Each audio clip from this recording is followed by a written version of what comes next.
ఎన్నికల ముందు వరుస చేరికలతో మంచి ఊపు మీదున్న టీడీపీకి షాక్ తగలనున్నట్లు తెలుస్తోంది. నూజివీడు టీడీపీ ఇన్ఛార్జ్ మాజీ ఎమ్మెల్యే ముద్దరబోయిన వెంకటేశ్వరరావు వైసీపీలో చేరేందుకు రెడీ అయినట్లు సమాచారం. గత కొద్ది రోజులుగా టీడీపీపై అసంతృప్తితో ఉన్న ముద్దరబోయిన పార్టీ మారాలన్న నిర్ణయానికి వచ్చినట్లు ప్రచారం జరుగుతోంది. ఇలాంటి టైంలోనే తాడిపల్లికి వెళ్లిన ముద్దరబోయిన వైసీపీ కార్యాలయంలో సీఎం జగన్తో సమావేశమయ్యారు. నూజివీడు టీడీపీ ఇన్ఛార్జ్ మాజీ ఎమ్మెల్యే అయిన ముద్దరబోయిన వెంకటేశ్వరరావు వైసీపీలో చేరితే టీడీపీకి గట్టి షాక్ తగలనుంది.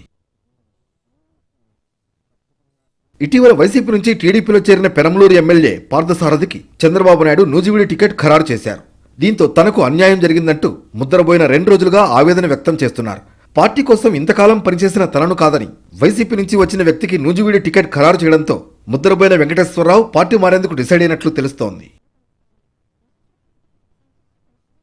అటు మైలవరం వైసీపీలో కీలక పరిణామాలు చోటు చేసుకుంటున్నాయి.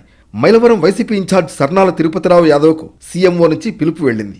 నూజివీడు టీడీపీ ఇన్ఛార్జ్ మాజీ ఎమ్మెల్యే ముద్దరబోయిన వెంకటేశ్వరరావు సోమవారం సీఎంఓకు వెళ్లడం, మంగళవారం సర్నాల తిరుపతిరావు యాదవ్కు సీఎంఓ నుంచి పిలుపు రావడంతో స్థానికంగా చర్చనీయాంశమైంది. ప్రస్తుత ఇన్ఛార్జ్ తిరుపతిరావుతో పాటు ముద్దరబోయిన వెంకటేశ్వరరావు ఇద్దరూ ఒకే సామాజిక వర్గానికి చెందినవారు.